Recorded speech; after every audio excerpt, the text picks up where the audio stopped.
ان الحمد للہ والصلاة والسلام علی رسول اللہ وبعد۔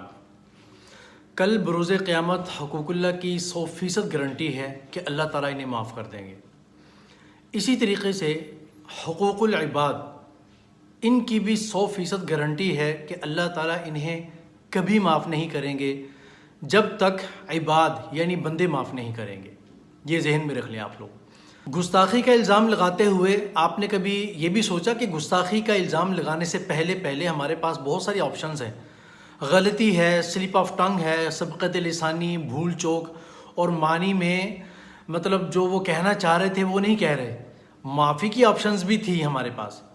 لیکن اس کے باوجود بھی گستاخی کا الزام ہی کیوں لگا؟ میں بتا دیتا ہوں، وہ یہ ہے، اسے کہتے ہیں سینے کی قدورتیں، کہ دل کے اندر کچھ اور بات تھی لیکن گستاخی کا سہارا لے کر اس کو ختم کرنا چاہ رہے ہیں۔ پھر یہ گستاخی کا الزام بھی کسی ایسے شخص پر لگانا کہ جس کی ساری زندگی قال اللہ قال رسول پڑھاتے ہوئے گزر گئی، بلکہ ان کے باپ دادا بھی اسی دین کی خدمت کرتے کرتے اس دنیا سے رخصت ہو گئے۔ کس قدر دکھ پہنچا ہوگا انہیں، کس قدر دکھی ہوئے ہوں گے اس بات سے کہ جس مخلوق کو قرآن و حدیث سمجھاتے پڑھاتے سکھاتے ان کی زندگی گزر گئی، برا وقت آنے پر انہوں نے ساتھ چھوڑ دیا ان کا، بلکہ ان کے خلاف اٹھ کھڑے ہوئے ہیں۔ اس موضوع پر کہ گستاخی کا الزام لگانے سے کیا ہوتا ہے، کیا اس کے نقصانات ہیں الزام لگانے کے، اور مشکل وقت کے اندر لوگ کس طریقے سے ساتھ چھوڑ جاتے ہیں، وہ بہت پہلے اس موضوع پر بیان کر چکے ہیں، اور آج وہی سب کچھ ان کے ساتھ ہو گیا ہے۔ یہ دونوں بیان آپ دیکھ سکتے ہیں، نیٹ کے اوپر موجود ہیں، کہ گستاخی کا الزام لوگ کیسے لگاتے ہیں، جو رول ایک گورنمنٹ کا بنا ہوا ہے اس سے لوگ ناجائز فائدہ کیسے اٹھاتے ہیں، اور اس کا نقصانات کیا ہوتے ہیں، اور پھر دوسری بات یہ کہ مشکل وقت میں لوگ کیسے ساتھ چھوڑ جاتے ہیں۔ دونوں نیٹ کے اوپر موجود ہیں، آپ نکال کر سن سکتے ہیں۔ یہ ہماری بہت بڑی کم بختی ہے کہ ہم نہ ہی علماء کی قدر کرتے ہیں کہ ان کی عزت کریں، ان کے ساتھ رہیں کہ شاید اللہ تعالیٰ انہی کے ساتھ ہمارا حشر کر دے، ہماری بخشش بھی ہو جائے، اور نہ ہم خود کوئی عمل کرتے ہیں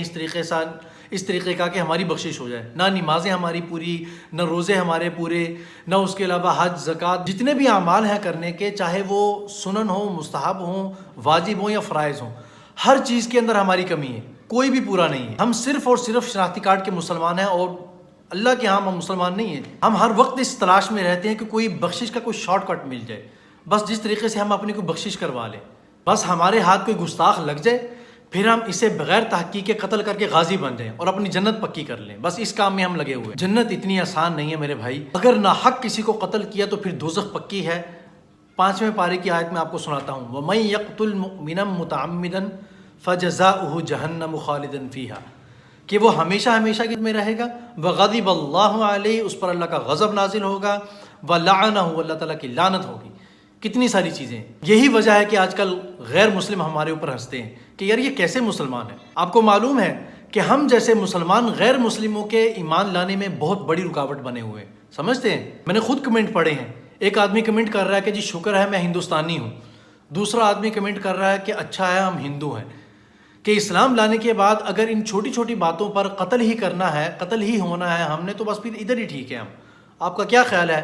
کہ یہ معافی والی جو ویڈیو ہے مفتی صاحب نے جو ریکارڈ کروائی ہے، یہ ان لوگوں نے نہیں دیکھی ہوگی؟ وہ بھی یہ بات کہتے ہیں کہ بھائی جب معافی مانگ لی ہے ایک آدمی نے، اپنی غلطی کا اقرار بھی کر لیا ہے، حالانکہ وہ بھول چوک سے ان سے ہوئی تھی، تو پھر بھی اس کے باوجود بھی کچھ لوگ ان کی جان کے در پہ ہو چکے ہیں کہ جی ہم اس کا سر قلم کروا کے چھوڑیں گے۔ کیا اسلام میں اتنی سختی ہے؟ وہ یہ سمجھتے ہیں، وہ کہتے ہیں کہ اگر اسلام میں اتنی سختی ہے نا تو بس ٹھیک ہے، پھر ہم اسی مذہب میں ٹھیک ہے۔ انسان سے بھائی اگر غلطی نہ ہو تو فرشتہ بن جائے، ہم انسان ہیں، فرشتے نہیں ہیں، ہمیں انسان ہی رہنے دے کم از کم۔ ان الفاظ کو زیادہ اچھالنے والے جو لوگ ہیں، میں ان سے درخواست کرتا ہوں کہ اللہ سے ڈریں، کل یہ الفاظ آپ کے منہ سے بھی نکل سکتے ہیں۔ یہ ایک مشہور حدیث ہے کہ اگر کوئی انسان کسی مسلمان کو اس کی اس غلطی پر،